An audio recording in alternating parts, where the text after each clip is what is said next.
We have a brand new tropical depression in the Atlantic Basin. I'm Mike Nasa with the latest on the tropics. Hurricane season 2021 off to an early active start as we move into July 1st. We are on the edge of our fifth tropical storm. If and when our depression becomes a tropical storm, it will be named Elsa, the E-name storm. You can see it pretty clearly right there in the central Atlantic. This is our tropical depression, and it's looking rather healthy tonight, moving on off very quickly towards the west, should eventually begin to move more west-northwest, and there's a lot of factors down the road and a lot of what-if scenarios. Nevertheless, we're going to talk about it and get right into it. Here is the latest on Tropical Depression 5 as of 11 p.m. Atlantic Standard Time, which is also Eastern Time, from the National Hurricane Center in Miami, Florida. The depression was at 9.6 north, very far south, 9.6 north, 46.3 west. So this is still 1,000 miles to the east of the Caribbean islands, the Windward Islands of the Caribbean Sea. It's racing west at 23, and it might actually increase that over the next 24 to 36 hours. The winds are 35 miles per hour. It's almost a tropical storm, and like I said, it'll be named Elsa.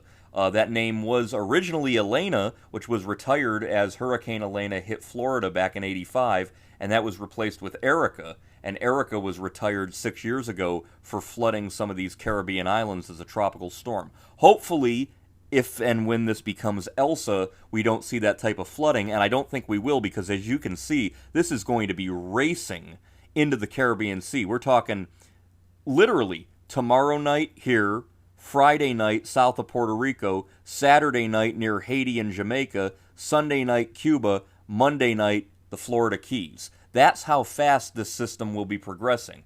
And so because of that, we do have tropical storm warnings in effect for the Windward Islands of Barbados, Martinique, and St. Lucia, and we also have a tropical storm watch for St. Vincent and the Grenadines, including the island of Guadeloupe. Now this is all in the expectation that this system's going to gain some latitude, because if it doesn't, then we're talking about it coming in through areas there of Trinidad and Tobago far south in the Caribbean Sea.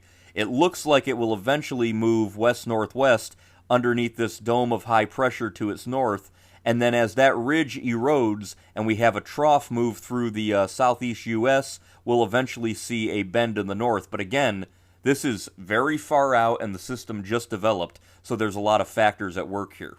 If you are in areas of Florida, the Florida Keys, sometime around 4th and 5th of July, I want you guys to just start to think about what you would do in the event of a tropical cyclone headed to your area. It's still a long ways away, but you do want to start to think about that. The Bahamas still ravaged from Hurricane Dorian's Category 5 devastating landfall in 2019. You guys are also in some of these tropical storm force wind possibilities by the time Saturday, Sunday, Monday comes around. So anybody in areas here of the Gulf Coast of western coast of Florida and Cuba and the Bahamas, start to watch this system carefully. In the short term, we're going to have to deal with it here in the islands and possibly even the greater Antilles of Hispaniola and Jamaica. There's the latest satellite imagery, and you can see the system looks rather well-defined for a tropical depression. You can see that bursting pattern on the western side. The circulation's off over here, and so it does have this kind of fanning out of thunderstorms, kind of moistening this environment prior to it moving over. It should become a tropical storm later in the morning on Thursday morning or Thursday afternoon. And again, it is racing west. That fast motion could hinder its development. It could start to give itself some self-inflicted wind shear, and we could also see things, trust me, over the last 2 decades, I've seen many, many storms like this that outrun their favorable environments or outrun their own thunderstorms. The circulation spins out and misses the thunderstorms, and it can't develop. Nevertheless, this looks like it will at least strengthen to a moderate tropical storm. The Hurricane Center wants to see a little bit more future before they can determine a far future in intensity. Looking at that shear map right now, it has a pretty favorable environment there over the top of it. You can see very high wind shear here over the greater Antilles, and that would hinder any development. But if it can carry this little safe harbor along with it, it could develop, it could strengthen, and it could even potentially become a hurricane in the Caribbean Sea. And that's going to be something we're going to watch very carefully. You can see shear is decreasing in the Caribbean and areas of the Gulf, and that's why we think conditions won't be extremely hostile. I think in the long term, in fact, its biggest detriment to development would be interactions with land. If it goes over Haiti, the Dominican, Cuba, that would keep it away from the warm water and weaker. But if it stays over water down the road, it might not have a bad environment, at least not from what we're seeing right now. Now, here are some of the model guidance, and you can see these are the ensemble models, the European. Most of them are tightly clustered. You can see they keep it going through the Windward Islands, but then they kind of diverge. Some are up to the north over the Bahamas, some bring it into the Gulf Coast. So the uncertainty grows once you get past, say, 65, 70 west. That's when we're going to start to scratch our heads and wonder where exactly it's going to go. I want to see it survive a day or two before I get too set on it being a feature we're going to have to deal with down the road. Because if it does survive the next 24 hours, it could be a problem.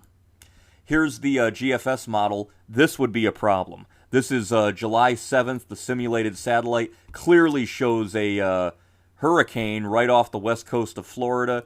Large, sloppy, powerful hurricane, it looks like. And you can see that it would move that system right into the coastline of the Big Bend of Florida and then right up through the eastern seaboard. And that would not be good news at all. You can see that even better, that troughiness, which is going to erode the ridge. You can see the ridge erodes and the system pulls to the north, and that's why we have that landfall in Florida, which is not a very common track for this time of year. We would likely see something more towards the south and west, towards Texas or Mexico. But if that is a mid-latitude trough moving through the southeastern U.S., that would indeed erode the ridge of high pressure to its north, allowing the system to move north. You can see there's the H-Wharf model, the 18Z, has it as a major hurricane impacting areas there, Jamaica and eastern Cuba, reminiscent of Hurricane Dennis. For those of you who might not be old enough to remember, back about 16 years ago, Hurricane Dennis in July of 2005 struck that area as a very powerful Category 4, a very, very rare event for July. We hadn't seen anything like that in several decades, and hopefully it takes more than just the last 16 years to see it again. And there's the HMON model. You can see the hurricane model brings it looks like a hurricane landfall right there over the island of Jamaica. Usually they dance around the island, and then you can see it makes it a stronger hurricane and heads it towards Cuba.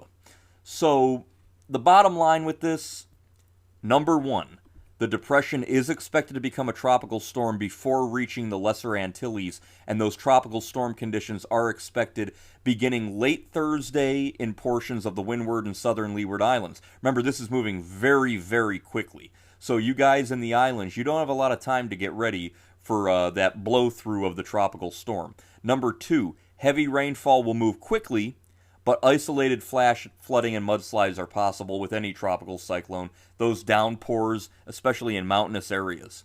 Number three, there is a risk of wind and rainfall in the islands, Puerto Rico, Hispaniola, Cuba, Turks, Caicos, and the Bahamas through early next week. Everybody needs to keep an eye. And number four, interests in Florida need to monitor the updates and the forecast for this system, but it is far too soon to determine what may occur in the longer range. So we're going to watch this very, very carefully. It's definitely an impressive tropical depression on the edge of tropical storm. It looks rather favorable out there for the first day of July, I got to tell you. And you can see there's our system there racing along towards the west. If you are in the Leeward, Windward Islands, the Greater Antilles, the Bahamas, and Florida, I want you guys to start to overlook your hurricane plans just in case some of those computer models pan out. And if we have a strong tropical storm or even a hurricane in the coming days, I'll keep you posted. So we'll be back with more updates as this system progresses. I'm Mike Naso. Stay tuned to our tropical video page. Please subscribe, and I will see you next time.